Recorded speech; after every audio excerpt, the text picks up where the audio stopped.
Hi friends, idli தோசைக்கு தேங்காய் சட்னி தக்காளி சட்னிலாம் சாப்பிட்டு ரொம்ப போர் அடிச்சிருச்சா?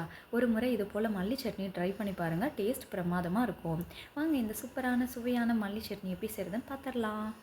மல்லி சட்னி செய்கிறதுக்கு தேவையான பொருட்கள் இதோ: 10 சின்ன வெங்காயம், 2 பச்சை மிளகாய், ஒரு சின்ன துண்டு இஞ்சி, 1/4 முடி போல் தேங்காய், கொஞ்சம் போல் மல்லி இலை, ஒரு தக்காளி, ஒரு சின்ன நெல்லிக்காய் சைஸ் புளி.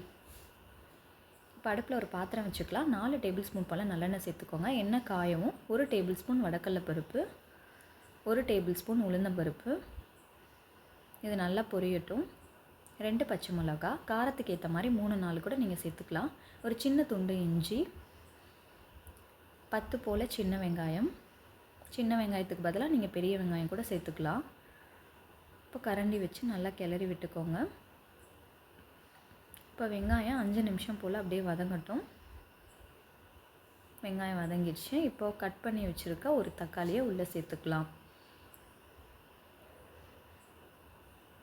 இப்போ கரண்டி வச்சு கிளறி விட்டுக்கோங்க. ஒரு 5 நிமிஷம் போல் இதெல்லாம் நல்லா வதங்கட்டும். இப்போ உப்பு தேவையான அளவு சேர்த்துக்கலாம். கல்லுப்பு 1/2 டேபிள் ஸ்பூன் போல் சேர்த்துக்கோங்க.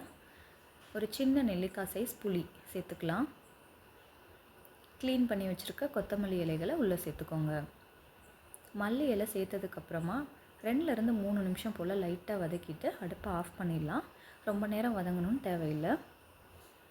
இது போல் லைட்டாக வதங்கியிருந்தால் தான் டேஸ்ட்டும் ரொம்ப நல்லாயிருக்கும். இப்போ இதெல்லாம் ஆறுனதுக்கப்புறமா மிக்ஸி ஜாரில் மாற்றிடலாம். 1/4 முடி போல் தேங்காய் உள்ளே சேர்த்துக்கோங்க. 1/2 டம்ளர் போல் தண்ணி ஊற்றி நல்லா அரைச்சி எடுத்துக்கலாம். அவ்வளோதாங்க, ஒரு சிம்பிளான சுவையான மல்லி சட்னி ரெடி ஆயிடுச்சு.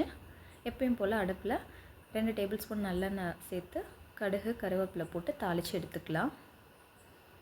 நீங்களும் ட்ரை பண்ணி பாருங்கள். டேஸ்ட் ரொம்பவே நல்லாயிருக்கும். இட்லி, தோசை, சப்பாத்தி கூட இந்த சட்னி ரொம்ப நல்லாயிருக்கும். ட்ரை பண்ணி பார்த்துட்டு எப்படி இருக்குன்னு மறக்காமல் கமெண்ட்டில் சொல்லுங்கள். இந்த வீடியோ உங்களுக்கு பிடிச்சிருந்துச்சுன்னா ஒரு லைக் பண்ணிக்கோங்க. ஃபஸ்ட் டைம் நம்ம சேனலில் பார்க்குறீங்கன்னா ஒரு சப்ஸ்கிரைபும் பண்ணிக்கோங்க. Thanks for watching.